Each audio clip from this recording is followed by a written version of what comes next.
¿Sabías que con paisajes multifuncionales podés proteger la biodiversidad en tu lote? Es muy fácil. Te contamos en menos de un minuto los 3 pasos para crear un refugio de biodiversidad que brindará valiosos servicios ecosistémicos para tu campo. Paso 1. Seleccionar un área en el interior del campo, evitando alambrados perimetrales. Paso 2. Permitir el crecimiento de la vegetación espontánea, evitando aplicaciones, tránsito sobre las parcelas y cualquier otra intervención que pueda alterar el crecimiento natural. Paso 3. Realizar un corte anual de la vegetación al inicio del otoño. Proteger la biodiversidad, el suelo, el agua y los agentes polinizadores que potencian tus cultivos está al alcance de tu mano. Paisajes multifuncionales permite alcanzar numerosos beneficios ecosistémicos, tales como la promoción de la biodiversidad, el aumento en la población de los polinizadores, su contribución en el control natural de plagas y reducción de la erosión del suelo, entre otros. Conoce más en polinizadores.com.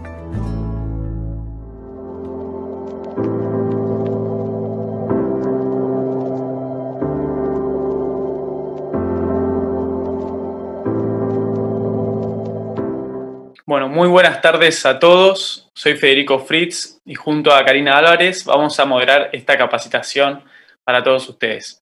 Les damos la bienvenida y agradecemos su participación a la primera charla técnica que llamamos Producción y Ambiente, nuestro desafío ampliar la mirada.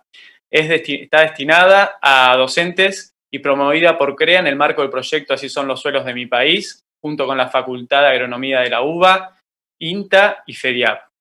También queremos agradecer a nuestros auspiciantes, la Fundación Espineto, Profértil y Singenta, por acompañar esta propuesta. Y a todo el equipo también queremos agradecer de Agroconsultas por facilitarnos la transmisión de esta capacitación. En primer lugar, quería robarles un momento para comentarles 2 proyectos que venimos trabajando para invitarlos a sumarse. El primero es el proyecto educativo Así son los suelos de mi país, que desde 2017 lidera CREA junto con INTA, la Asociación Argentina de la Ciencia del Suelo, y FAO Argentina. El proyecto propone que estudiantes de los últimos años de escuelas secundarias y primarias realizan trabajos de investigación o proyectos de extensión sobre los recursos naturales y su relación con la producción de alimentos y el ambiente, formando equipo con productores agropecuarios CREA e investigadores de INTA y de la AX. Hay tiempo de inscribirse hasta el viernes 7 de mayo y toda la información podrán encontrarla en nuestra web losuelosdemipaís.crea.org.ar. Y también desde la Facultad de Agronomía de la UBA y en celebración por los 200 años de la UBA, los invitamos a sumarse al proyecto Cuidemos el Planeta, que está también destinado a los docentes y estudiantes de los últimos 2 años de la escuela media. Les compartimos 3 fechas de las capacitaciones en que se realizarán en el marco de esta iniciativa y para más información pueden comunicarse a este correo cuidemoselplaneta@agro.uba.ar. También pueden seguir las noticias de estas 2 iniciativas a través de nuestras redes @losuelosdemipaís_arg y @fauba_vinculación. Ahora bien, el objetivo de la charla de hoy es propiciar un espacio de reflexión, intercambio y generación de conocimiento de la mano de expertos en temas relacionados con el ambiente y a la producción agropecuaria. Este espacio nos convoca bajo el lema Producción y Ambiente, nuestro desafío, ampliar la mirada, y estará a cargo de especialistas y reconocidos investigadores de CREA, FAUBA, CONICET e INTA. Les recordamos que estamos transmitiendo en vivo desde la plataforma de Agroconsultas y desde el canal YouTube de CREA y podrán realizar preguntas para los disertantes en los respectivos chats. Iremos tomándolas esas preguntas y luego en el último bloque realizaremos un espacio de preguntas con todos ellos. Vamos a presentar y a comenzar con el primer orador de la tarde. Su nombre es Ariel Angeli, es ingeniero agrónomo y magíster en Ciencias Agrarias, con mención en Gestión Ambiental de la Universidad Nacional de Río Cuarto y es coordinador del área de ambiente de la Unidad de Investigación y Desarrollo de CREA. Bienvenido, Ariel. Muchas gracias, Fede, y quiero agradecer a los organizadores por permitirnos este espacio para compartir los temas que trabajamos en CREA en relación a producción agropecuaria sostenible. Quiero empezar con una foto que muestra un grupo de productores CREA, en este caso del sur de Córdoba, que tuve la suerte de asistir y de trabajar con ellos durante 8 años. Ellos se reúnen allí para compartir sus experiencias, sus aprendizajes, y este tipo de fotos se replica 200 veces por mes en todo el país. Hay 200 grupos haciendo esto de compartir experiencias, buscar cómo mejorar y avanzar. Esta metodología incluso se ha extendido a otros países como método de trabajo para mejorar nuestra producción agropecuaria. Tengo el privilegio de ser parte de esta experiencia de aprendizaje colaborativo desde que me recibí de ingeniero agrónomo y lo cuento con mucho orgullo. CREA es un ámbito, es una organización de empresarios agropecuarios que trabajan, como les decía, en grupo, donde se comparten experiencias, donde se genera conocimiento, buscando potenciar ideas para el desarrollo sostenible, tanto de las empresas como del país. Y nuestra bandera, nuestra visión a futuro, es las empresas CREA integradas a la comunidad son referentes en innovación y sostenibilidad. Les quería compartir unas palabras sobre el origen de nuestra organización. Hace 60 años, y copiando una metodología de productores agropecuarios franceses, un grupo de productores del oeste de la provincia de Buenos Aires fundó el primer CREA, el CREA Henderson Deró. En el acta de su fundación hay dos cuestiones que me gustaría resaltar. Se comprometieron a coordinar e intercambiar la información, y desde ahí hace más de 60 años que los grupos funcionan con ese método de intercambio de información. Y se comprometieron a realizar o ayudar a realizar experiencias o trabajos para mejorar en determinados aspectos. Uno de ellos, y en ese inicio, y lo traigo a colación porque tiene que ver con la charla de hoy, era un tema ambiental. Ellos estaban preocupados y se juntaron para intercambiar información, generar experiencia sobre cómo controlar la erosión de suelos. Desde allí, CREA viene trabajando en temas de producción y ambiente. Desde una mirada global y evolutiva, de alguna manera, esta figura que muestra la evolución de la población mundial en el tiempo, muestra el éxito que hemos tenido como especie para interactuar con la naturaleza y conseguir los recursos que necesitamos para vivir, para crecer y para reproducirnos. Marca también algunos puntos cuando los humanos dejamos de movernos en masa por las migraciones y empezamos a entender los ciclos de las plantas hace unos 12.000 años y comenzó la agricultura. En esa época había 10 millones de habitantes sobre la Tierra, un cuarto de la población actual de Argentina. En algún momento, entre 2050 y 2100, las previsiones dicen que vamos a ser 10.000 millones de habitantes. Es decir, vamos por cada humano que había cuando empezó la agricultura, en ese momento entre el 2050 y el 2100, va a haber 1.000 humanos.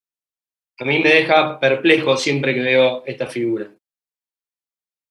Incluso los geólogos, que están acostumbrados a estas escalas de tiempo más largas que las nuestras, dicen que es tan grande la influencia de la humanidad creciendo que hablan de una nueva era geológica, el antropoceno, donde el hombre define características geológicas. Si hacemos un zoom en la parte donde nos toca estar de esa curva, donde muchos de los que están escuchando hoy han desarrollado su vida personal, profesional, vemos que es la parte entre el año 60 y hoy, donde estos cambios poblacionales ocurrieron con más velocidad. Haciendo un zoom y mirando a la derecha, uno puede ver que entre el año 60 y hoy, la población aumentó 2 veces y media, mientras que la producción de alimentos aumentó 3 veces. Es decir, la humanidad logró, con tecnología, con adaptación y con aprendizaje, encontrar la forma de satisfacer sus necesidades de una población creciente. Las tecnologías que derivaron de la llamada Revolución Verde, el mejoramiento genético, primero por cruzamiento, después y hoy por ingeniería genética, el uso de los fertilizantes, la mejora en los métodos para controlar las adversidades, para proteger nuestros cultivos de los insectos, de las malezas o de las enfermedades, son los desarrollos que posiblemente más impactaron sobre esta sorprendente capacidad de adaptarnos y de crecer. En Argentina no hemos estado ajenos a esta tendencia. Sobre la década del 70 producíamos 40 millones de toneladas de granos en los principales cultivos, y en la última década llegamos a producir casi 120 millones de toneladas de grano. A la vez que trabajamos sobre temas de conservación y logramos este aumento de producción con técnicas como la siembra directa o la rotación de cultivos que permitieron conservar los recursos. Más recientemente, y seguramente se trate en un tema posterior, en una charla posterior, logramos incorporar cultivos que no tienen una finalidad de cosecha, sino que buscan mejorar ciertos servicios del ecosistema, como proveer nutrientes para un cultivo siguiente, como mejorar la capacidad de infiltración de agua de los suelos, etc. Y también con otra tecnología como el manejo específico por ambientes, que abarca desde la aplicación de una semilla o un fertilizante específica en un metro cuadrado, hasta estos diseños que se ven en la foto, donde cada ambiente tiene una rotación de cultivos y un manejo distinto. Esta gráfica simplemente muestra desde el año 80 hasta el 2010, y luego aún se profundizó, la adopción de tecnologías desde control de malezas o plagas, de siembra directa, fertilizantes, tecnologías de guardado de los granos, como los silos bolsas que verán cuando recorren las rutas de nuestro país, o la agricultura de precisión, que han colaborado para este doble efecto, mejorar la producción y a la vez cuidar el ambiente. No obstante, a la par de que nuestros sistemas agroalimentarios crecieron y nuestras economías crecieron para satisfacer las demandas de esta población creciente, hace varias décadas que la ciencia viene mostrando que ese crecimiento de la economía empieza a encontrar algunos límites y empieza a presionar al ecosistema más de la cuenta, incluso comprometiendo algunas funciones de ese ecosistema. Más cerca, la misma ciencia, esa disciplina que creó la humanidad y que nos permite formular hipótesis, colectar datos, hacernos preguntas y contestarlas con esos datos, publicar los resultados y volver a empezar el ciclo, detectó sobre qué límites estamos presionando más de la cuenta. Y ahí detectó, por ejemplo, que el cambio climático existe y que tenemos que ver los humanos con más gases de efecto invernadero eliminados a la atmósfera. La pérdida de biodiversidad es otro tema que alarma a los científicos. O la cantidad de nitrógeno y fósforo a través de fertilizantes que terminan o pueden terminar contaminando nuestros cursos de agua. Para sumar complejidad, porque uno diría, bueno, son 3, 4 temas, cuáles son los principales factores que lo causan y los corregimos. Para sumar complejidad, todas las actividades humanas impactan en estos temas. Y dentro de producción agropecuaria, si uno hace un breve paneo de cómo son los sistemas productivos en distintos países, y acá uso una figura que seguramente pueda retomar uno de los oradores más adelante, porque corresponde a su autoría, y se publicó el año pasado, los nuevos desafíos implican que los distintos sistemas en distintas partes del mundo para producir alimentos son distintos, en rendimientos, en cantidad de agroquímicos que se utilizan, en cantidad de fertilizantes, de riego, de trabajo. Si son distintos, su efecto sobre el ambiente es distinto y no podemos generalizar y dar 3 recetas a nivel mundial. ¿Qué hacemos en CREA con todo esto?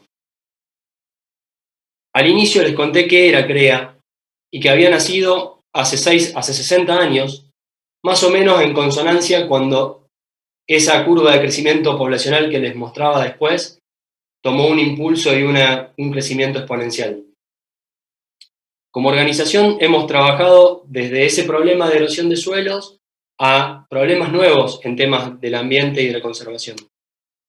Y hoy tenemos herramientas hacia adentro de nuestro movimiento, como Gestión Ambiental CREA, que es un proyecto con el cual llegamos a los productores para que midan su desempeño ambiental, igual que miden cuánto rinde una hectárea de maíz o cuánto resultado económico tienen por producir. Como no podemos hacer muchas cosas solos, es mucho mejor trabajar en conjunto con la ciencia y con la técnica, y tenemos proyectos como Redes, que es un proyecto en conjunto con la Facultad de Agronomía y Veterinaria de la Facultad de Agronomía de Buenos Aires, INTA y APRESID, que identifica, analiza casos exitosos y difunde experiencias de producción sostenible. Y en un vínculo con la ciencia, y en convenio con CONICET, tenemos becas cofinanciadas para estudiar prácticas de conservación de biodiversidad y de cómo intensificar con criterio ecológico. Asimismo, participamos en numerosos ambientes o espacios de trabajo interinstitucional, como la Alianza para la Acción Climática, donde con otros organismos y ONGs proponemos estrategias para mejorar o aumentar la ambición climática, o la Red de Buenas Prácticas, que es un espacio de más de 90 instituciones trabajando para difundir las mejores prácticas de producción. Y por último, no por eso menos importante, y ya presentado al inicio por Fede, Así son los suelos de mi país, porque además de dialogar con la ciencia y con otras instituciones, queremos trabajar en conjunto en la formación de nuestros chicos. ¿Qué ejemplos tenemos de trabajos que en ediciones anteriores se hicieron en relación a la conservación de recursos naturales en Así son los suelos? Están todos disponibles en los suelos de mi país. En las 4 ediciones anteriores tuvimos más de 200 trabajos de investigación de grupos de chicos de primaria y de secundaria, que por ejemplo, solo acá traigo 4 de esos 400 trabajos que ustedes pueden explorar y encontrar en la página, que por ejemplo, les decía, exploraron cuánta agua útil hay en los suelos de acuerdo a distintos usos y manejos del suelo, o también cómo un módulo de producción agroecológico impacta sobre la biodiversidad, o la ganadería recreativa en el norte de Córdoba, o la cosecha de agua de lluvia para distintos fines. En definitiva, son chicos empezando a tomar contacto con la ciencia, con formular hipótesis, con colectar datos y responder preguntas. Para cerrar, y en los tiempos muy difíciles que nos tocan vivir y que no hace falta entrar en detalle, escuchamos enérgicos debates que plantean antinomias muy categóricas. ¿Es la salud o es la economía? ¿Es la salud o es la educación? Y en lo que estamos hablando hoy, ¿es producir más o es cuidar el ambiente? Y nuestra mirada, desde CREA y con las instituciones que nos acompañan, es que tenemos que favorecer espacios de diálogo donde cada uno aporte distintas miradas y que podamos potenciar el aprendizaje entre pares, en nuestro caso, en CREA, en nuestro método, discutir en espacios de diálogo con otras organizaciones, con otros puntos de vista, con organizaciones no gubernamentales, y compartir nuestros resultados. Nuestra mirada entonces es que esos espacios de diálogo tienen que estar asociados a una fuerte, o estar vinculados con la ciencia y con los datos y con la evidencia científica, y por otro lado, que con proyectos como Así son los suelos de mi país, tenemos que ayudar a capacitar a nuestros chicos para lidiar con estos desafíos complejos que les tocarán vivir. Por último, creemos que producir y cuidar son desafíos demasiado grandes, demasiado complejos, demasiado cruciales para darnos el lujo de no ocuparnos hoy, entre todos los que estamos aquí, y de no preparar a nuestros hijos para enfrentarlos. Así que los invito a que en las próximas charlas sigamos preparándonos nosotros y ayudándonos a preparar a nuestros hijos. Muchas gracias.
recuerden hacer las preguntas en los chats de la plataforma de Agroconsultas o el canal de CREA de YouTube. Ahora vamos a presentar a la segunda disertante. Ella es María Sen Martín, es ingeniera agrónoma y doctora en Ciencias Agropecuarias de la UBA. También es directora de la carrera de Ciencias Ambientales de la Facultad de Agronomía de la UBA e investigadora independiente del CONICET. Buenas tardes, María. Buenas tardes. Cuando vos dispongas, ¿ya está? Perfecto. ¿Arrancamos? Muy bien.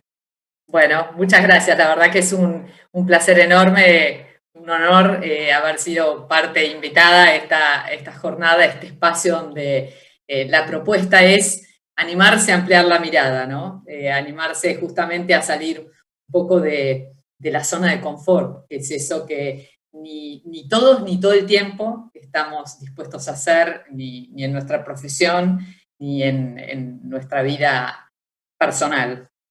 Yo en mi vida personal, quizás la que más me saca de mi zona de confort frecuentemente es mi hija menor de 11 años, Paz.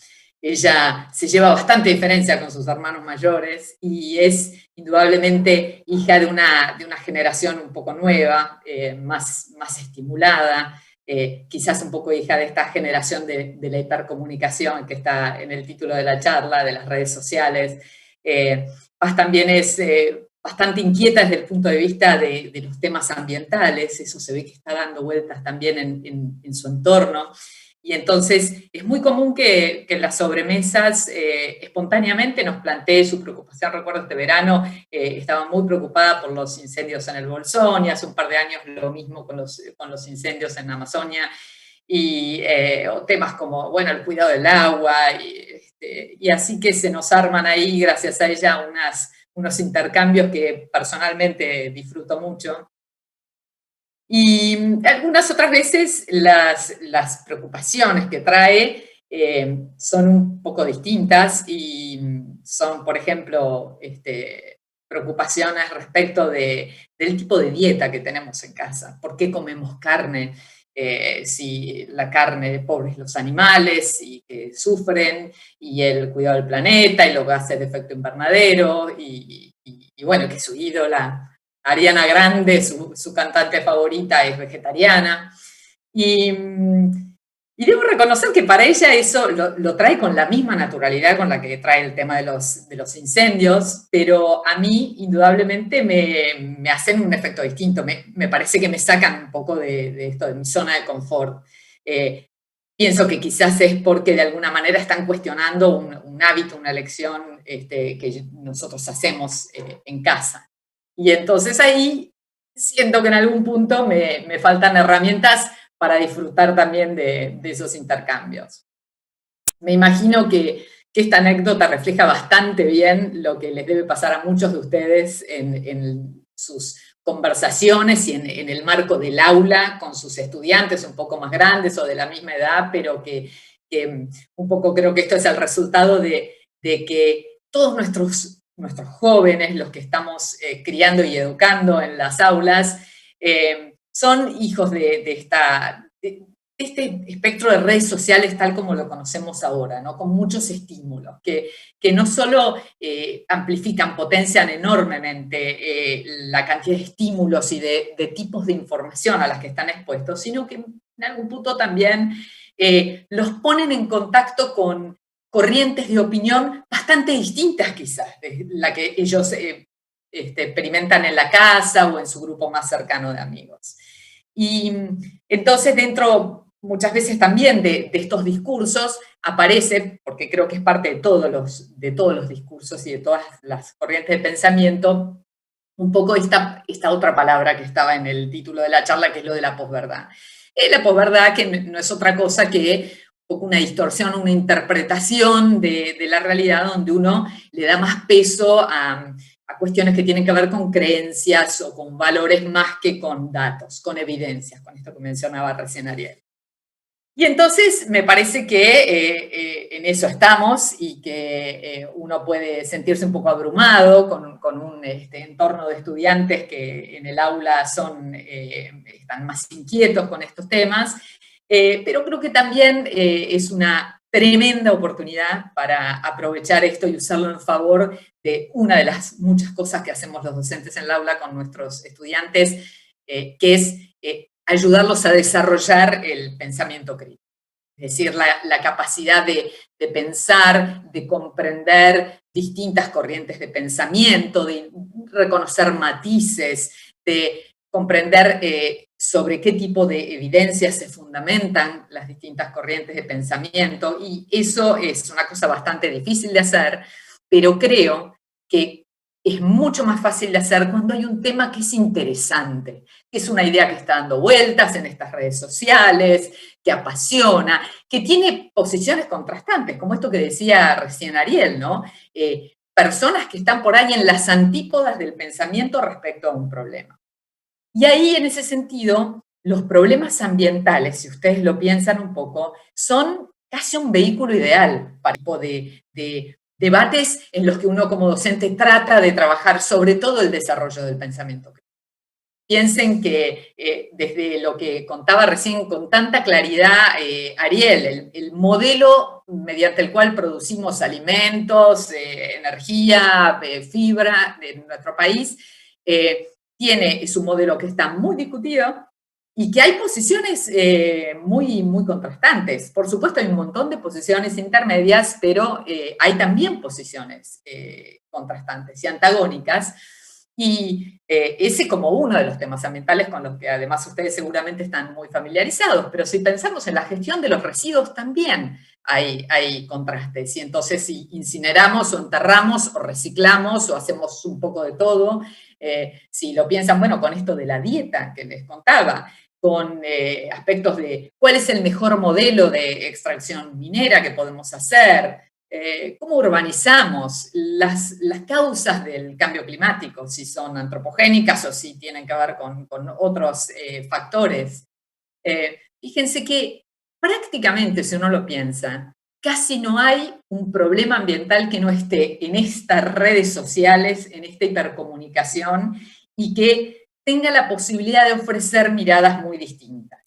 Entonces, ahí me parece que es, y ese es un poco el mensaje que tengo para compartir con ustedes hoy, es que si hay algo que podemos hacer en este momento frente a eso, es lejos de sentirnos atribulados, tenemos que tratar de usarlo y ponerlo en favor de generar en el aula espacios que nos permitan hacer esto de ampliar la mirada, ¿no? De alguna manera expandir un poco las paredes de la caja donde tenemos nuestro conocimiento, nuestra manera de ver la vida. Así que, como docentes, yo me doy cuenta que esto es un desafío muy grande, y entonces lo que tengo para proponerles es simplemente 3 tips en relación con esto, y el primero de ellos es que, en primer lugar, antes de abordar una de estas instancias en el aula con nuestros estudiantes, hagamos un autoexamen muy honesto de conciencia respecto de cómo estamos nosotros con el tema y con cuán comprometidos estamos con alguna de esas posiciones que hay respecto del problema. Porque ahí tenemos que medir y ser muy rigurosos para medir que no estemos caminando, ¿no? por esa cornisa que nos puede hacer caer, que es la cornisa de decirles a nuestros estudiantes qué es lo que tienen que pensar, ¿no? De alguna manera es esta cuestión de adoctrinamiento que da para un seminario entero de discusión. Entonces ese es un primer tip. Ahí me parece que tenemos que regular y hacer un autoexamen.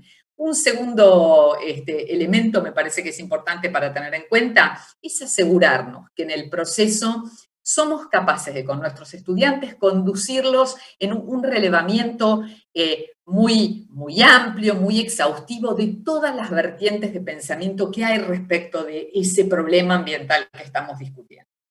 Y que en todas ellas debemos hacer un reconocimiento de quiénes son los referentes, de en qué tipo de evidencias se sustentan cada una de esas posiciones frente al problema, y hacerlo de una manera no solo exhaustiva, pero sino también muy respetuosa con cada una de esas posiciones.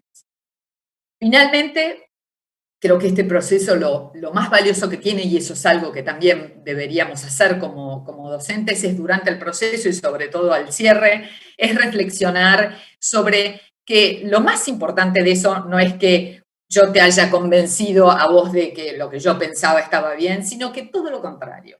Que todos reconozcamos que lo más valioso de esa experiencia es haberse metido en un tema profundizado y salir de ahí enriquecidos, con un mayor conocimiento y eventualmente habiendo forjado una opinión propia respecto de ese tema.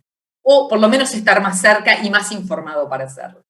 Yo las veces que me animé a hacer esto en el aula con estudiantes de la Facultad de Agronomía, realmente tuve buenos resultados. Me sentí siempre muy gratificada con lo que pasó en el aula después de eso.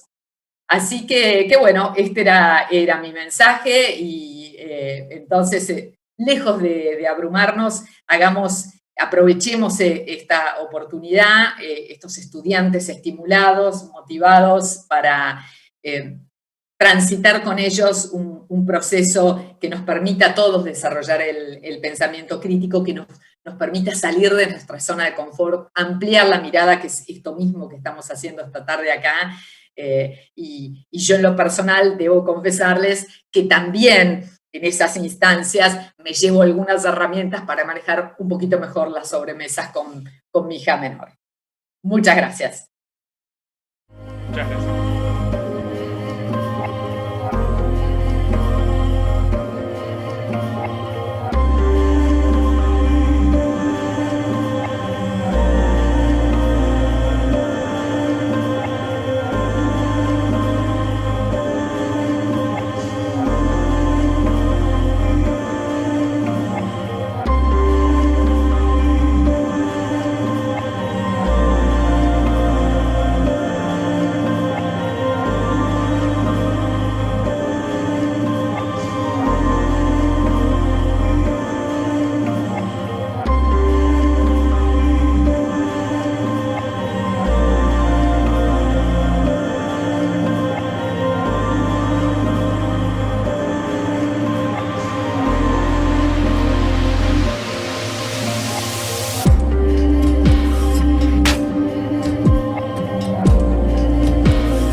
tardes.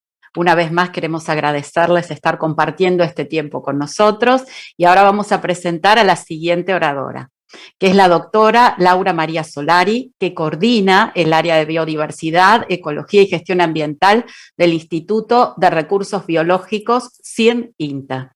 Y su charla se trata de herramientas para el monitoreo ambiental en agroecosistemas, que recién estábamos viendo en el chat que estaban preguntando si había maneras de ver esto, de evaluar el impacto. Laura, tu espacio.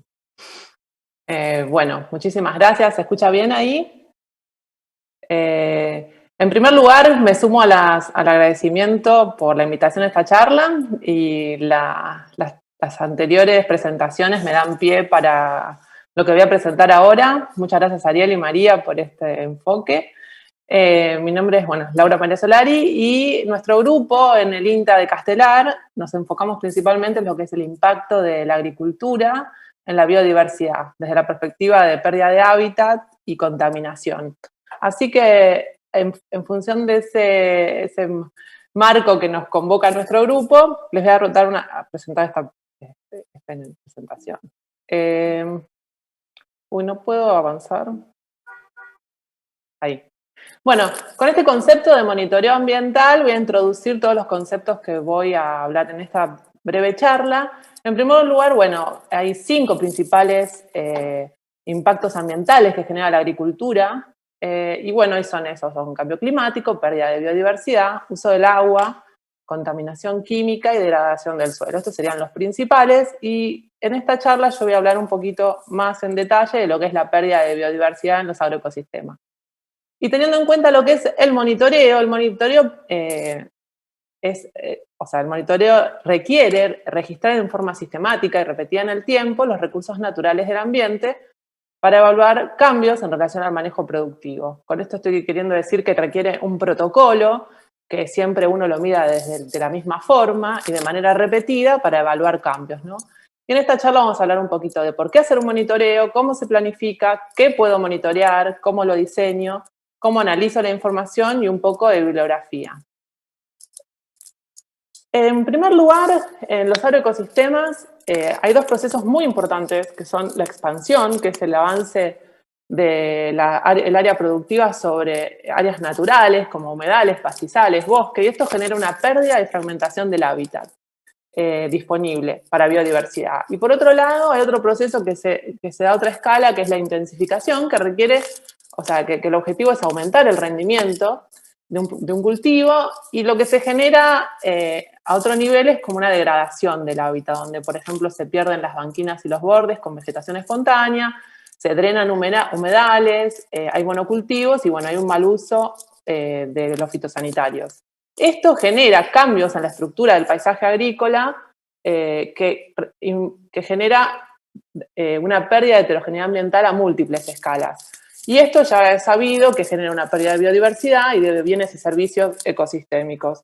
Y una mirada más moderna, hay un nuevo concepto que se los dejo para que lo investiguen, que es las contribuciones de la naturaleza a las personas, que por ahí no me da el tiempo para expandirme, pero es un concepto muy interesante. Vamos a hablar un poco de qué es la heterogeneidad y ver distintas escalas. Y en este es un ejemplo de Entre Ríos, por ejemplo. A escala local, un productor, por ejemplo, decide tener un borde con vegetación arbórea y vegetación arbórea y arbustiva. En cambio, otro productor decide tener un borde de cultivo con solo vegetación herbácea. Y esto genera pérdida de banquinas y disminuye la heterogeneidad del paisaje. En vez de tener 3 estratos vegetales, tengo uno solo. Entonces eso es mucho menos hábitat para biodiversidad. A una escala mayor, una escala de paisaje, lo que un productor puede decidir tener relictos de vegetación, en este caso en Entre Ríos, un monte, unos bordes arbóreos, unas terrazas para la erosión del suelo con vegetación. En cambio, otro puede decidir tener un paisaje más simplificado, donde no hay vegetación riparia, hay un arroyo y no tenemos vegetación riparia que proteja ese curso de agua. Y bueno, esto genera también, genera pérdida y fragmentación de áreas naturales y también disminuye la heterogeneidad a otra escala. Y bueno, y es sabido, hay mucha bibliografía que habla que incrementar la heterogeneidad en todas estas escalas sostiene mayor diversidad de especies. Bueno, ¿y por qué hacer un monitoreo? Yo puedo tener un montón de preguntas en relación a lo que estoy haciendo en el campo. Una puede ser, ¿cómo es el rendimiento de mi cosecha? Y si estoy cuidando los recursos naturales para obtener ese recurso. Las tecnologías de control de plaga que utilizo están contaminando el agua. Puedo tener esa duda. ¿Mis decisiones afectan a mi vecino? ¿O me afectan a mí las decisiones del vecino?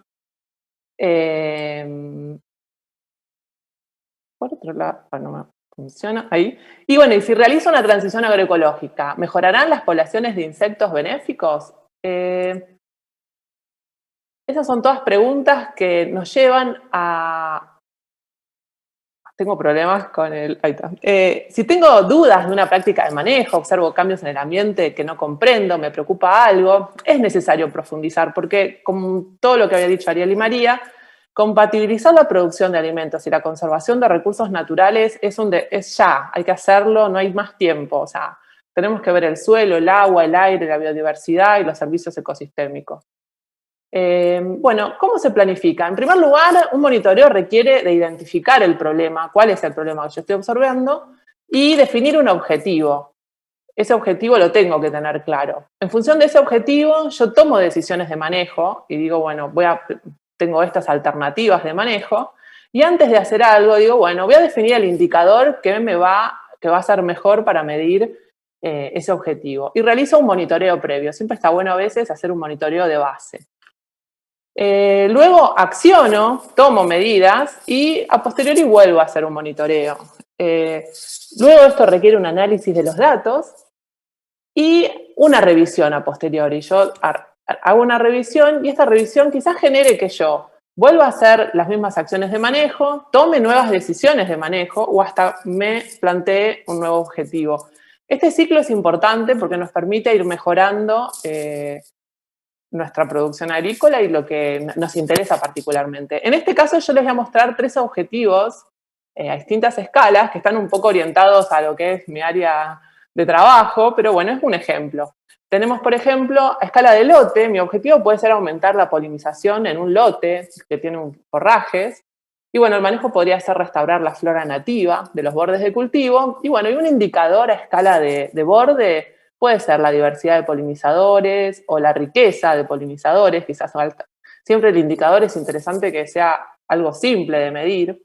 A escala de predio puedo tener el objetivo de mejorar el control biológico de plagas agrícolas y bueno, quizás yo me planteé hacer una restauración de muchos bordes, conservar y restaurar bordes con vegetación espontánea y a una escala mayor quizás las aves son buenos indicadores de este cambio que uno está queriendo hacer.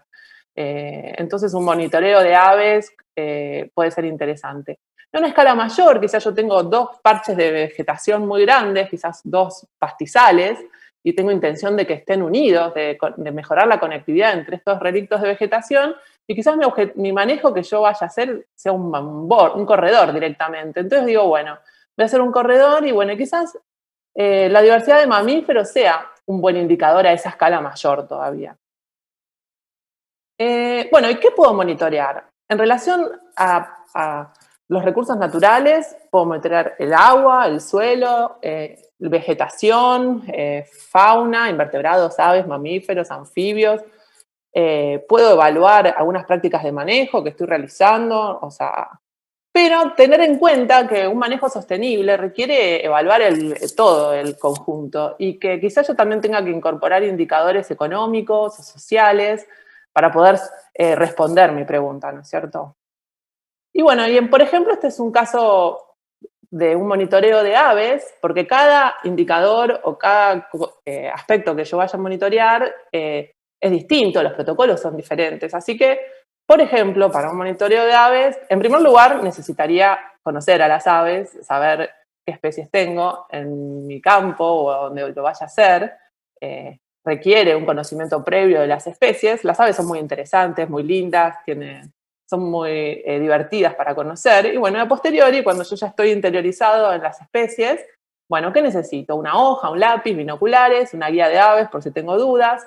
¿Cuándo lo realizo? Bueno, en periodo reproductivo es el mejor momento porque es cuando están más activas, entre octubre y enero.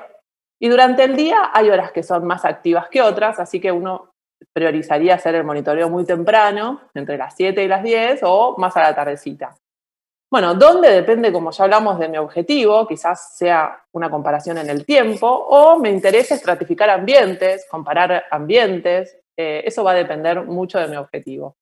¿Y cómo? Bueno, las aves tienen una forma particular de registrarse, la más común es por punto, uno se para en un punto durante 10 minutos, la idea es que siempre sea al mismo tiempo para que después yo pueda comparar los datos, y todas las especies que veo u oigo en esos 10 minutos las anoto. Y en general uno considera 50 metros diciendo, bueno, las especies que están haciendo un uso del paisaje en mis cercanías.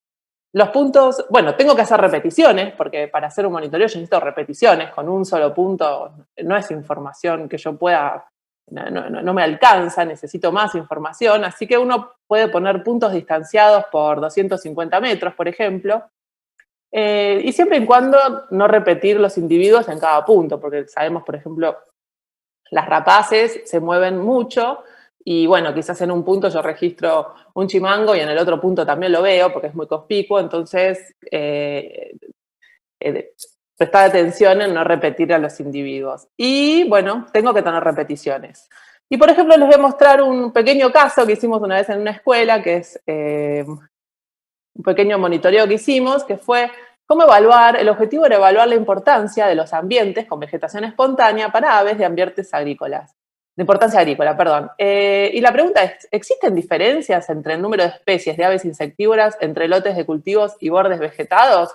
¿Tengo en los bordes especies que se alimentan de insectos y me pueden beneficiar a mí, me pueden beneficiar al cultivo? Bueno, entonces hicimos este monitoreo en donde pusimos 4 puntos en el borde, en lo que era una antigua vía férrea de eso, y pusimos 4 puntos en ese borde que había vegetación espontánea y 4 puntos en el cultivo, y estos fueron los datos que analizamos y comparamos. Esto lo hicimos con una escuela, estuvo muy bueno, la verdad que fue muy interesante.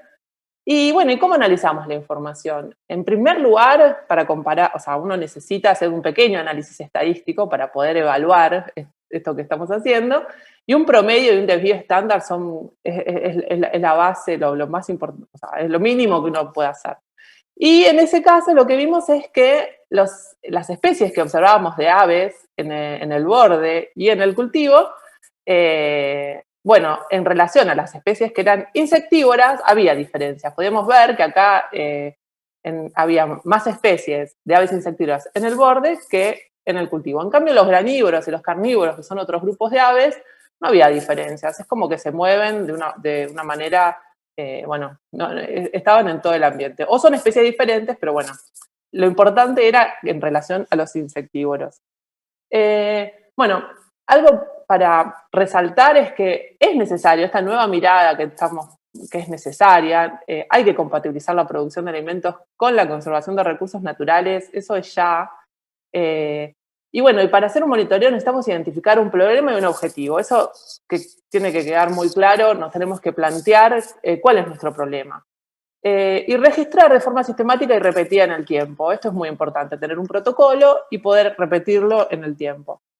Y bueno, que un objetivo puede requerir medir diferentes tipos de indicadores, como ya lo nombré.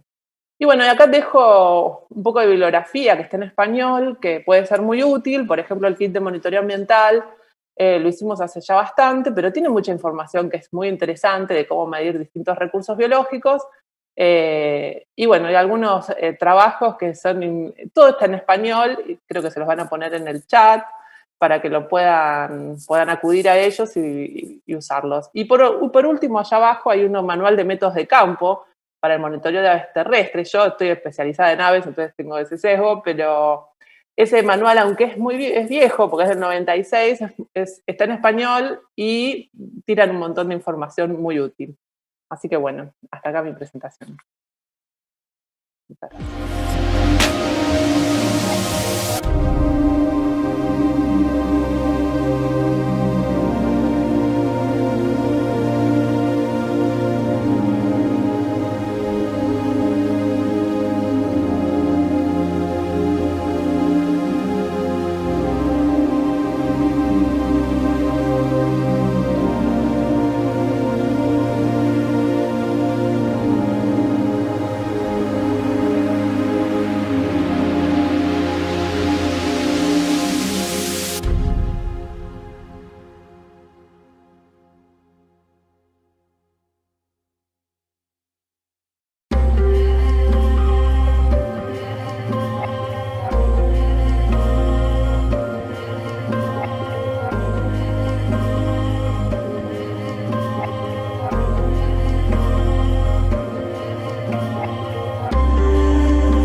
ahora vamos a pasar a la presentación del último orador de la jornada, el doctor ingeniero agrónomo Gervasio Piñeiro. Gervasio es profesor de la Cátedra de Ecología de la Facultad de Agronomía de la Universidad de Buenos Aires e investigador del CONICET. Y hoy nos va a brindar la disertación sobre cultivos de servicio, integrando la ecología a la producción agropecuaria. Gervasio, tu espacio. Bueno, muchas gracias, Cari. Bueno, muchas gracias por la invitación. Es un placer estar acá hoy y, bueno, poder compartir las cosas que investigamos y hacemos en la facultad, bueno, para que lleguen a todos los alumnos de las escuelas secundarias. Bueno, yo creo que Ariel arrancó haciendo una visión medio general de la agricultura y sus problemas, como poniéndonos en contexto. Después María nos contó estas cuestiones de la posverdad y los problemas de la comunicación y de las eras que tenemos ahora, o las edades. Y ahora, por último, Laura, esta cuestión del monitoreo, ¿no? Tan importante de medir cosas y entender qué está pasando. Yo les voy a hablar ahora un poquitito de una forma de mirar el problema que ha generado la agricultura con el ambiente. ¿Por qué ha pasado eso? Y después dedicarme un poquitito a contarles cuál podría ser una posible solución, ¿sí? Pero bueno, obviamente una solución parcial y pequeña, pero para empezar. Entonces, una de las cuestiones importantes es empezar a pensar qué estamos produciendo, qué producimos en los sistemas agrícolas, ¿sí? Después les voy a comentar un poquitito esta idea de los agroecosistemas y servicios ecosistémicos que mencionó Laura, mencionó también Ariel un poquito al principio. Y esto de los cultivos de servicio, que algo Ariel también contó, qué son, para qué sirven, cuál es esta idea, y la red de investigación en cultivos de servicio que tenemos ahora instalada entre la facultad y APRESID funcionando. Una de las cosas importantes que me parece que siempre pasa es cuando uno piensa en la producción agropecuaria y le pregunta a los productores o le pregunta a la gente de la ciudad o ustedes le preguntan a sus alumnos ¿qué produce un productor agropecuario? Siempre, o en general, todo el mundo contesta esto, ¿no? Maíz, soja, trigo, carne, leche, lana, tal vez, boniato, batata, me salió el uruguayo boniato de adentro, papa, tomate, lo que sea que se les ocurra. Sin embargo, los productores estamos empezando a pensar que producen mucho más que eso y a darnos cuenta de que en realidad están produciendo muchas más cosas que esas cosas que venden, que son las que comercializan. Y eso es lo que llamamos servicios ecosistémicos. ¿Qué significa eso? Y que un productor está produciendo también, por ejemplo, una inundación. Un productor, según lo que haga, ¿sí? Si pone pocos cultivos o más cultivos o saca árboles, puede provocar una inundación y está produciendo de alguna manera, una inundación. O está produciendo una pérdida de materia orgánica, o puede producir erosión. Un productor depende de lo que haga. O un productor también puede producir gases de efecto invernadero. O puede producir un río contaminado. O puede producir un río limpio si hace otras cosas. Y eso es lo que nosotros llamamos servicios ecosistémicos de regulación y soporte. Son todas esas cosas que hacen que los ecosistemas funcionen y nos hacen un bienestar para nosotros. Todos queremos un río limpio, una atmósfera limpia, un suelo sano, diversidad de aves, como nos mostraba Laura, ¿sí? Todos queremos que haya pájaros, no queremos que estén todos los pájaros muertos. Y eso es un servicio que da el ecosistema, pero depende de lo que haga el productor, puede ser que no haya aves, o que haya distinta cantidad de aves o distinta diversidad. Eso es lo que llamamos servicios ecosistémicos de regulación y soporte. Regulan y soportan el ecosistema, y hay muchos dibujitos que van a ver, ¿sí? Que separan los servicios ecosistémicos en culturales, de apoyo, regulación y de aprovisionamiento. Sacar comida es un servicio ecosistémico, ¿sí? Pero el ecosistema no solo da comida, o el agroecosistema, sino también da otras cosas. Y entonces tenemos que empezar a pensar en eso. ¿Qué son las cosas que nos está dando? ¿Sí? Y una de las cosas claves para pensar qué nos da un ecosistema o nos deja de dar es entender cómo fluye la energía por el sistema. Ariel nos ponía antes unos diagramas que mostraban un poco cómo entraba la energía y cómo el ecosistema o la economía presionaba los ecosistemas. Y cuando nosotros miramos el flujo de la energía en un ecosistema, toda la energía entra del sol, ¿sí? Y va hacia el ecosistema, hacen fotosíntesis las plantas y hay un montón de energía ahí, que es lo que mueve al mundo, de alguna manera, y mueve a las plantas y a los animales que están ahí. El pajarito que monitoreaba Laura precisa comer, precisa energía, ¿sí? De una planta. Pero ¿qué es lo que pasa? Nosotros de estos sistemas estamos cosechando un montón de energía en forma de granos, ¿sí? Que nos llevamos de ahí, de agricultura o de vacas, o lo que nos llevemos del sistema. Realmente producción, tomates, papas, ¿sí? Zanahorias, manzanas, todo eso nos llevamos energía del sistema. Y lo que pasa es que cuando nos llevamos mucha energía del sistema, dejamos poca energía para que el sistema continúe funcionando. O sea, el sistema precisa para su metabolismo, de alguna manera, energía para funcionar. Entonces, ese ecosistema, si nosotros nos llevamos mucha energía en forma de soja, maíz o trigo, dejamos poca energía en el sistema y el ecosistema se va deteriorando, porque es como que le falta energía para su metabolismo básico, y entonces deja de dar servicios de regulación y soporte, ¿sí? Los que mencionábamos recién, por ejemplo, no forma materia orgánica, va a haber erosión en ese sistema, se va a compactar, ¿sí? Van a aparecer muchas malezas, ¿sí? Van a haber menos polinizadores o menos aves, ¿sí? Control de plaga, regulación de napas, se puede inundar o no el sistema. Todo eso, para que no pase, tenemos que destinarle parte de la energía del sol a dar esos servicios, no solo a que se vaya por acá arriba en la producción de alimentos, ¿sí? Entonces tenemos que empezar, por lo que hablamos, es que empezar a diseñar los sistemas agropecuarios para que den comida, pero también para que den estos otros servicios, ¿sí? Todos queremos que el agricultor produzca soja, maíz, pero también queremos tener un río limpio o una atmósfera con pocos contaminantes o que no tenga un efecto invernadero para cambiar el clima, ¿sí? Entonces el productor tiene que hacer las mismas cosas, las dos cosas al mismo tiempo. Y una cosa importante en esta idea de los servicios, regulación y soporte es que podemos identificar servicios a distintas escalas, ¿sí? Unos, por ejemplo, afectan a escala local, digamos, cuando el productor hace cosas para producir maíz y soja, deteriora, ¿no? Manda la energía para ahí y deteriora un poco el sistema. Y, por ejemplo, pasa esto que hablábamos recién, ¿no? Hay erosión, no se puede retener agua, hay muchas enfermedades o plagas. Y esos mismos servicios hacen que el propio productor le cueste seguir produciendo, ¿tá? Pero además, hay otros servicios que actúan a escala regional, que llamamos, que son, por ejemplo, esto que hablábamos de la reducción de contaminantes, que haya un río limpio, o regulación o el control de las inundaciones. Y entonces el productor tal vez pueda seguir produciendo, pero se contamina el río o se inunda el pueblo. Y entonces la comunidad va a estar preocupada si hay un productor que hace cosas para que se inunde ese pueblo, ¿sí? O esa ciudad. Entonces, acá hay un montón de servicios ecosistémicos que el productor debería mirarlos porque van a afectar a sus vecinos y a su comunidad. Y hay otros servicios ecosistémicos, regulación y soporte, que afectan a todo el globo, ¿sí? Que son, por ejemplo, la emisión de gases de efecto invernadero o tener diversidad genética. Entonces, si un productor produce maíz, pero al mismo tiempo emite muchos gases de efecto invernadero, va a estar afectando a todo el planeta. Y va a haber gente en otros lados del mundo preocupada, ¿sí? Porque ese productor deje de producir de esa manera o cambie su sistema de producción. Entonces, si miramos esto, lo que ha pasado en los últimos años es que los productores mandan toda la energía hacia cosechar, digamos, y producen un deterioro de los servicios de regulación. Cuando pasa eso, se deteriora el sistema agrícola y los mismos productores empiezan a producir más. Pero no vemos que produzcan más, empiezan a producir menos. Pero no vemos que produzcan menos, sino lo que hacen es producir más. Y eso es porque usan cada vez más insumos. Es decir, degradan la materia orgánica del suelo y ¿qué hacen? Fertilizan, ¿sí? Contaminan de alguna manera o compactan el suelo y entonces no van a poder seguir cultivando, pero pasan una herramienta para descompactar, para laborear. Entonces, cada vez más insumos tienen que aplicar, aparece una maleza resistente y echan más herbicidas. Cada vez más insumos para seguir produciendo más, pero eso obviamente es una dependencia de insumos que se va generando de los sistemas de producción. Entonces, esto es lo que está pasando hoy en día. Los sistemas de producción están enfocados principalmente en producir comida, lo que venden, ¿sí? Es un enfoque reduccionista, con muchos insumos, una baja diversidad, ¿sí? Un bajo uso de tecnología de procesos y mucha tecnología de insumos, y una visión muy de corto plazo. Quiero ganar más plata, quiero producir más en el muy corto plazo.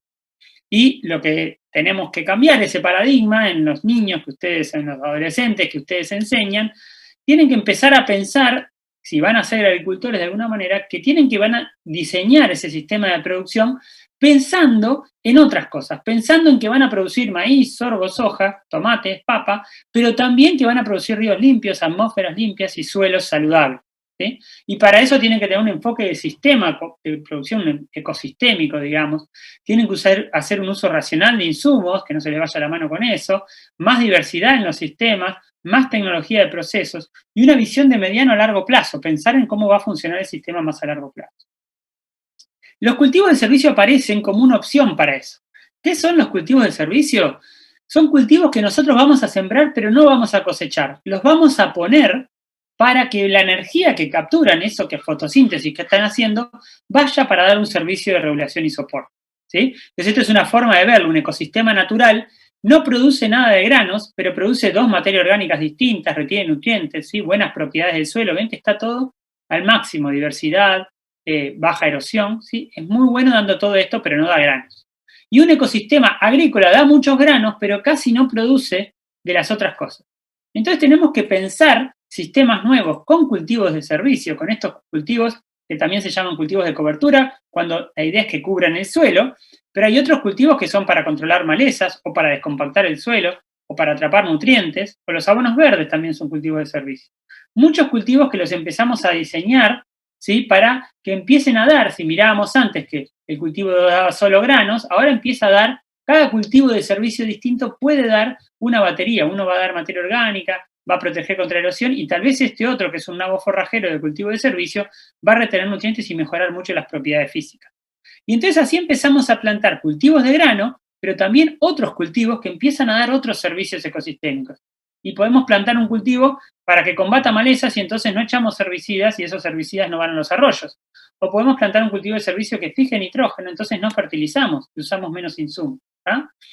Y eso es la idea de los cultivos de servicio, que capturen la energía que viene del sol y la canalicen de alguna manera hacia servicios de regulación y soporte. Esto es una medida, por ejemplo, en las fechas del índice verde, la productividad que tienen cuando tenemos un solo cultivo al año, una sola soja, por ejemplo, que es esta de acá, y acá cuando tenemos 2 cultivos, un cultivo de servicio y un maíz, por ejemplo, una soja. Estas son pasturas. Pero estamos capturando mucha más energía acá y esa la vamos a destinar de alguna manera a proveer servicios de regulación y soporte. Es como un cambio, ¿no? Esa revolución verde a una visión más ecosistémica. Y eso es lo que estamos haciendo en la facultad y con APRESID y con muchos productores hace tiempo, pensando en manejos, en diversidad de especies. En vez de tener trigo y maíz solamente, ahora empezamos a tener vicia, rábanos, avenas, un montón de especies nuevas, ¿sí? Que armamos una rotación mucho más diversa. Aumentamos la diversidad y aumentamos la provisión de servicios ecosistémicos. Esos cultivos de servicios generalmente se ponen entre 2 cultivos de verano, entre un maíz y una soja, por ejemplo. Los vamos a plantar acá, que antes, en la mayoría de Argentina, no hay nada sembrado acá.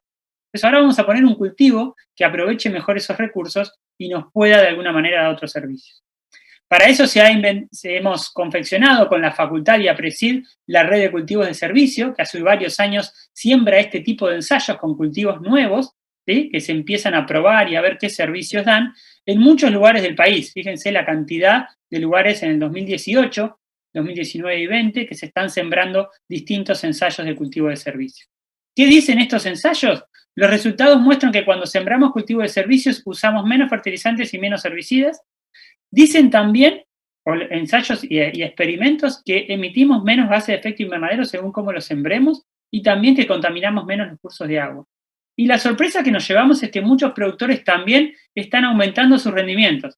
Mejoran la materia orgánica del sistema y pueden producir más, ¿sí? Entonces, es como que tiene muchos beneficios por muchas dimensiones. Entonces, para terminar, simplemente les quería dejar estos mensajes. Los productores producen muchas más cosas de esas que venden, producen servicios ecosistémicos, no solo comida, producen más cosas que son importantes. La producción agropecuaria debe recuperar esos servicios de regulación y soporte que perdimos, que deterioramos en el sistema, y diseñar los sistemas para producir muchas cosas, muchos servicios. Es importante usar cultivos de servicio, estos cultivos que no van a ser cosechados, para capturar más energía y poder destinarla a esos servicios ecosistémicos que queremos. Y lo último es, estos cultivos de servicios son como una inversión al sistema, porque se están bajando los costos, pero también aumentando los ingresos, y al mismo tiempo dan otros servicios ecosistémicos para toda la sociedad, ¿sí? Bueno, muchas gracias, disculpen un poco la velocidad, pero quería contarles todas estas cosas, y bueno, quedo dispuesto para... Gracias.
a continuación vamos a transmitir a los 4 oradores las consultas que nos han volcado ustedes a través del chat.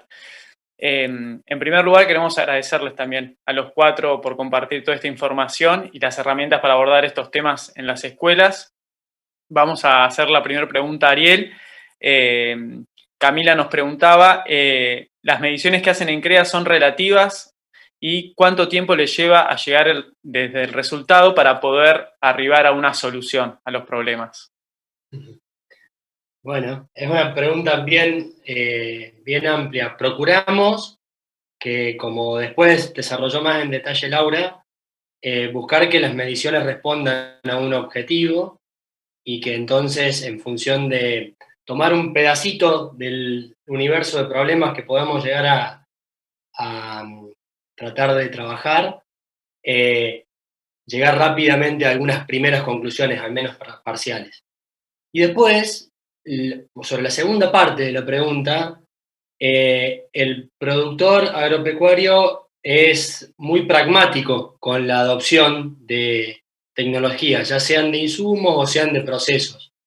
Y cuando logramos que, en contestar una pregunta, recabar la información correcta y analizarla y contarla y discutirla en este método que les contaba que trabajamos en los grupos CREA, de aprendizaje conjunto, es muy rápido la adopción de la tecnología, ya sea de una práctica de labranza hace muchos años para reducir un problema de erosión, o sea que hoy entendemos que los cultivos de cobertura que están midiendo Gervasio tienen beneficios concretos para la producción y para el ambiente, o sea que una tecnología como aplicar de forma dirigida un agroquímico en lugar de aplicarlo en cobertura total es eficiente y a la vez hace que el productor ahorre insumos. Así que vemos que la adopción, luego de poder entender el problema, tomar las mediciones correctas y discutirlo en los ámbitos correctos, es bastante rápida. Genial, muchísimas gracias Ariel por la respuesta, creo que está contestada. Ahora la segunda es para María. Si nos podrás proponer alguna actividad para el aula donde puedan ponerse en juego, digamos, las distintas visiones de un tema o problemática ambiental o productiva, ¿no? Sí, yo ahí, muchas gracias por la pregunta, tengo alguna experiencia con estudiantes de la universidad de haber trabajado eso me acuerdo con agroquímicos, el uso de agroquímicos como problema ambiental o como tema ambiental, con la gestión de los residuos domésticos en las ciudades, con la aparición y formación de islas de plástico en los océanos, con el uso de cultivos transgénicos en agricultura, eso sobre todo con estudiantes de un taller que teníamos, que era con los estudiantes de Ciencias Ambientales, que es una de las carreras que se estudia en Facultad de Agronomía. Y de todos esos, elijo el ejemplo, más o menos todos tenían la misma dinámica de lo que les cuento ahora muy cortito, que tuvo la particularidad y que además lo repetí en Federal, en un encuentro de estudiantes de FEDIAP, que ahí nos fuimos con Karina y tengo un recuerdo muy, muy lindo de eso, donde planteábamos el problema de los agroquímicos. Entonces lo que hicimos es algo que es muy útil para esto, yo por supuesto del problema ambiental relacionado con los agroquímicos que planteábamos, proponíamos que identificaran que se iba a armar una asamblea en una ciudad o en el pueblo que padecía de fumigaciones, y entonces que era importante que ellos identificaran los distintos actores que representaran a todos los involucrados en el problema. Entonces ellos primero hicieron un trabajo en grupo donde identificaron, una vez que identificaron a cada uno de los actores, me acuerdo que hicieron un análisis del posicionamiento que tendrían, elaboraron una propuesta o un discurso en relación con eso, y después tuvimos como el debate, y eso fue interesantísimo, porque ellos tenían a los productores, tenían a los que aplicaban los agroquímicos, tenían al intendente, a los médicos del hospital, a los vecinos, organizaciones ambientalistas, así que estaba todo representado y era una cosa muy rica, que me parece que por supuesto, cuando uno lo desarrolla en el aula con más tiempo de planificación, les da la posibilidad de, sobre todo, hacer un trabajo muy riguroso de búsqueda, de identificación de esos actores, de sus argumentos y sobre todo de las evidencias en las que se fundamentan esas posiciones. Genial, muchísimas gracias, María. Muy linda. Muchas gracias. Muchas gracias, María. Después hay una pregunta acá para Laura que dice si podrían ampliar el concepto de las implicancias de la expansión e intensificación agrícola. Bueno, en relación a eso puedo hablar mucho, pero bueno, por ahí me acoto a lo que más sé, que es de aves, por ejemplo. Los cambios en el paisaje que genera la agricultura, por ejemplo, hace un cambio en las comunidades de aves. Hay especies que son muy especialistas de hábitat, de pastizal o de ambientes muy específicos, y que al cambiar tanto el paisaje lo que hace es que las comunidades cambien y que, por ejemplo, permanezcan únicamente las especies que son muy flexibles, especies que son generalistas, y eso, bueno, genera un cambio, ese cambio en la comunidad hace que cambien los roles, o sea, los servicios que está brindando esa comunidad de aves en el paisaje agrícola. No sé si eso responde a la pregunta que me están hablando, pero quizás en otro aspecto también podría decir que la agricultura, a grandes rasgos lo que está sucediendo es que cambia tanto el paisaje que genera muchos menos posibles nichos de uso para biodiversidad. O sea, cada vez hay poco disponible para biodiversidad, para reproducirse, para alimentarse como refugio. Y eso, bueno, eso tiene un efecto muy, muy fuerte en las comunidades, y lo que vemos siempre en todos los trabajos es que lo poco que uno deje, lo poco que uno conserve, pequeños bordes, un árbol o una esquina de un lote, pequeñas acciones que uno tenga tienen un impacto muy fuerte en los cambios que se producen en las especies. Y eso es que también la biodiversidad, la naturaleza se adapta. Y eso es interesante, o sea, es un mensaje esperanzador, es como que si uno toma ciertas decisiones puede generar un cambio que se ve fácilmente. Entonces, bueno, eso básicamente. Muy bien, Laura, muy bien. Ahora hay una pregunta bastante específica para Gervasio, es si hay experiencias del cultivo de avena junto con Vicia sobre el control de malezas, o sea, este uso o este servicio que nos puede dar un cultivo de cobertura en el control de malezas.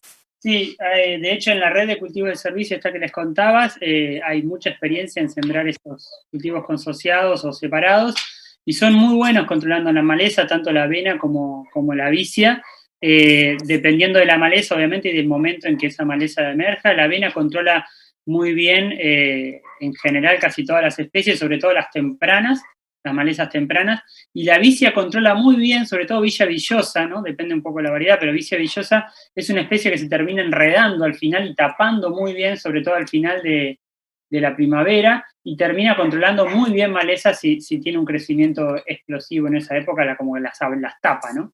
Así que en general los controles son todos arriba del 90%, siempre y cuando el cultivo de servicios se establezca bien. Bien. Una pregunta que puede ser general para todos, que dice, definir indicadores, si podrían definir indicadores en el concepto de monitoreo. Tal vez los más relevantes, o qué cuestiones, o depende del diagnóstico que quieran hacer o qué están siguiendo, pero si pueden definir. Si quieren yo contesto algo. Sí, Laura. Rompe el hielo. Bueno, rompo el hielo.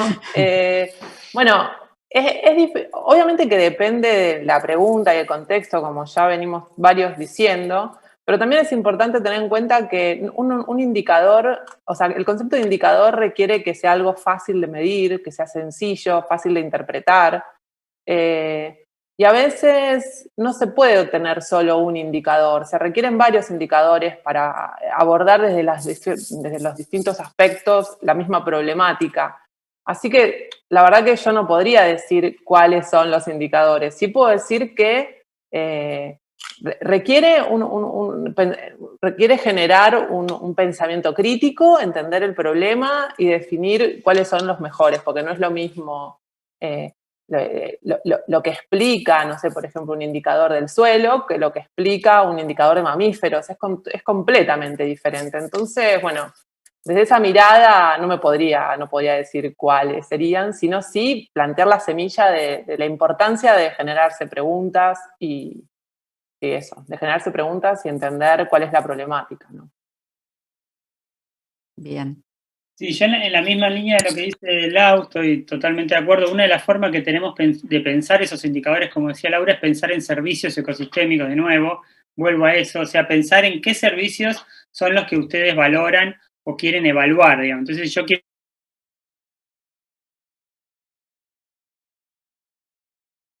¿Se me congeló a mí, Gerba, Sí. nomás? No. Si No sé quieren, si- yo agarro viaje también, ¿vale? No, tengo una mirada que como vi por dónde agarró Gerba, no lo voy a pisar. Me parece que por ahí, como cuestión conceptual, también es un poco entender que hay algunos indicadores que tienen que ver con evaluar cómo va cambiando en el tiempo el capital natural como lo definamos. Que puede ser materia orgánica en el suelo, puede ser biodiversidad, puede ser hectáreas de cierto tipo de vegetación o de cobertura vegetal. Y después hay otros tipos de indicadores que quizás son un poco más variables de flujo, es decir, por ejemplo, niveles de escorrentía de agua en determinados suelos, pérdidas de lixiviado de nutrientes, de nitratos, por ejemplo, hacia el suelo más profundo, hacia la napa, o salidas del sistema, que son también un poco señales de que hay algún proceso que se está desarticulando en ese sistema. Pero ahí, como un poco decía con tanta claridad Laura, depende de que uno entienda cuál es el problema que quiere abordar, y ahí es cuando va seleccionando los indicadores más adecuados, ¿no? Y además que se puedan medir, que no es un tema menor. No. Un muy breve agregado ahí, y en línea con lo que se vino diciendo, sería que para estos proyectos de esta propuesta de Así son los suelos de mi país, la discusión y la definición del indicador sería parte quizá de un objetivo del aprendizaje con los chicos, ¿no?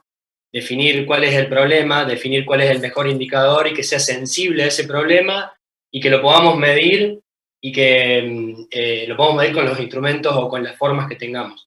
Ahí creo que es parte del aprendizaje sobre la temática, ¿no?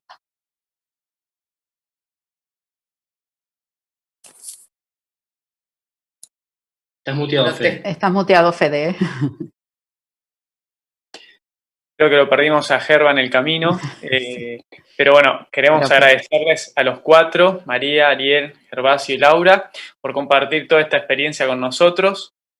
Y para finalizar, queremos recordarles que sigan atentos a las redes de las dos convocatorias que les contamos al principio: el proyecto educativo Así son los suelos de mi país de CREA, que es @losuelosdemipaís_ARG, o en su web losuelosdemipaís.crea.org.ar, y la iniciativa Cuidemos al Planeta de la Facultad de Agronomía de la UBA, que pueden ver sus redes en @fauba_vinculación o consultando por mail a cuidemoselplaneta@agro.uba.ar, y ahí podrán sacarse todas las dudas. Bueno, estamos muy contentos de haber compartido este espacio con ustedes y agradecemos a todos su participación. Agradecemos también a nuestros auspiciantes, Fundación Espineto, Profértil y Singenta, y Agroconsultas por todo el apoyo de la transmisión. También agradecemos a todos los equipos de comunicación y desarrollo de CREA, FAUBA, INTA, FEDIAP por la difusión y acompañamiento de esta capacitación. Y bueno, también agradecerte, Cari, por compartir este espacio de moderación. Y les anticipamos que la segunda charla técnica abierta que vamos a dar va a ser el 7 de julio en el marco del Día Nacional de la Conservación del Suelo, y ya pronto después les vamos a alcanzar esta información.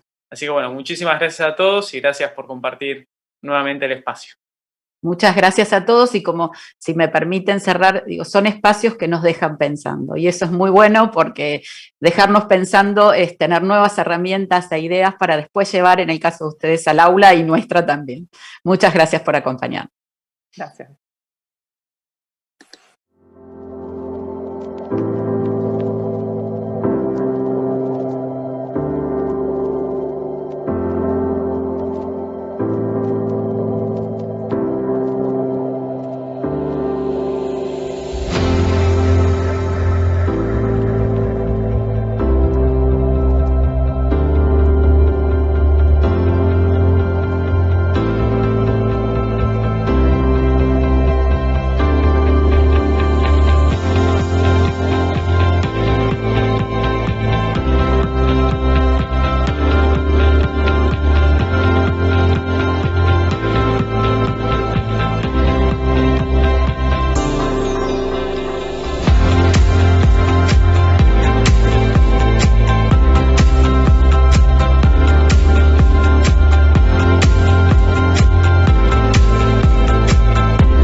¿Sabías que con paisajes multifuncionales podés proteger la biodiversidad en tu lote? Es muy fácil. Te contamos en menos de un minuto los 3 pasos para crear un refugio de biodiversidad que brindará valiosos servicios ecosistémicos para tu campo. Paso 1. Seleccionar un área en el interior del campo, evitando alambrados perimetrales. Paso 2. Permitir el crecimiento de la vegetación espontánea, evitando aplicaciones, tránsito sobre las parcelas y cualquier otra intervención que pueda alterar el crecimiento natural. Paso 3. Realizar un corte anual de la vegetación al inicio del otoño. Proteger la biodiversidad, el suelo, el agua y los agentes polinizadores que potencian tus cultivos está al alcance de tu mano. Paisajes multifuncionales permite alcanzar numerosos beneficios ecosistémicos, tales como la promoción de la biodiversidad, el aumento en la población de los polinizadores, su contribución en el control natural de plagas y reducción de la erosión del suelo, entre otros. Conoce más en polinizadores.com.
¿Sabías que con paisajes multifuncionales podés proteger la biodiversidad en tu lote? Es muy fácil. Te contamos en menos de un minuto los 3 pasos para crear un refugio de biodiversidad que brindará valiosos servicios ecosistémicos para tu campo. Paso 1. Seleccionar un área en el interior del campo, evitando alambrados perimetrales. Paso 2. Permitir el crecimiento de la vegetación espontánea, evitando aplicaciones, tránsito sobre las parcelas y cualquier otra intervención que pueda alterar el crecimiento natural. Paso 3. Realizar un corte anual de la vegetación al inicio del otoño. Proteger la biodiversidad, el suelo, el agua y los agentes polinizadores que potencian tus cultivos está al alcance de tu mano. Paisajes multifuncionales permite alcanzar numerosos beneficios ecosistémicos, tales como la promoción de la biodiversidad, el aumento en la población de los polinizadores, su contribución en el control natural de plagas y reducción de la erosión del suelo, entre otros. Conoce más en polinizadores.com.